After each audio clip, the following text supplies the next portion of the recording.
내년 총선을 앞두고 여야 모두 의원들의 사활이 걸린 공천 문제를 다루기 시작하면서 내부 긴장감이 높아지고 있습니다.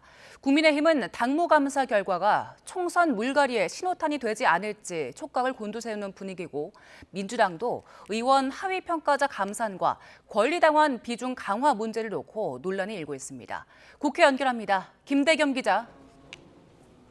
네, 국회입니다. 네, 국민의힘에선 어제 발표된 당무감사 결과를 두고 후폭풍이 이어지고 있다고요?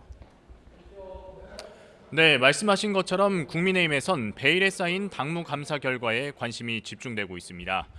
국민의힘은 당무감사 대상에 오른 204개 당협위원회 가운데 하위 22.5%에 해당하는 46명의 당협위원장에 대해 공천 배제, 즉 컷오프를 당 지도부에 권고하기로 했는데요. 구체적 명단이 공개되지 않은 데다 이번 당무감사 결과가 공천 심사에 직결되기 때문에 현역 의원들이 촉각을 곤두세우고 있습니다. 당 지지율보다 개인 지지율이 낮은 인사는 따로 공천관리위원회에 결과를 넘기겠다는 방침을 두고도 설왕설래하는 분위기입니다. 국민의힘 지지세가 강한 대구 경북과 부울경 지역의 경우 전통적으로 당 지지율이 높게 나오는 터라 TK 그리고 PK 의원들의 공천 배제를 염두에 둔 것 아니냐는 해석이 나오기 때문입니다. 실제로 TK 지역 출신 한 현역 의원은 YTN과의 통화에서 당무감사로 이렇게 다 흔들고 다녔을 때 총선에서 어떤 긍정적 효과가 있겠느냐고 반문하기도 했습니다. 이처럼 공개 반발은 자제하고 있지만 당 내부에서는 불만의 목소리가 흘러나오고 있습니다. 이뇨한 혁신위가 물갈이 대상으로 지목한 중진 의원들을 포함해 공천 배제 대상이 더 늘어날 수 있다는 우려도 함께 제기되고 있습니다.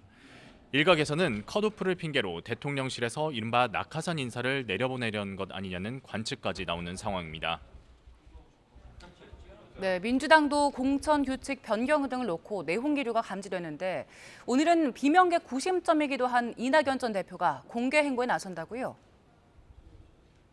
네, 민주당은 향후 공천 과정에서 하위 평가 의원들의 감산 비율을 10%더 늘리는 것을 두고 논란이 일고 있습니다. 비명계를 중심으로 사실상 찍어내기 아니냐는 반발이 터져나오고 있는 겁니다. 당대표를 뽑는 전당대회 과정에서 대의원과 권리당원 표 반영 비율을 현행 1대 60 정도에서 1대 20으로 줄이는 당원 당규 개정을 놓고도 내부 반발이 이어지고 있습니다. 권리당원의 경우 대부분 강성 지지층으로 구성되기 때문입니다. 당내 선거에서 표 반영 비율을 확대해주는 건 사실상 강성 지지층인 개딸들의 입김을 강화해 이재명 대표의 영향력을 키우는 것 아니냐는 우려가 제기되고 있는 겁니다. 이와 관련해 비명계인 이원욱 의원은 오늘 라디오 인터뷰에서 강성 지지층인 개딸과 결별하지 않으면 민주당의 오만과 독선은 더 심해질 거고 총선도 더 어려워지게 될 것이라고 공개 경고장을 날렸습니다.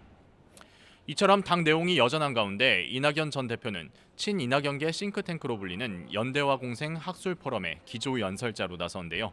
어떤 메시지를 남길지 주목되고 있습니다.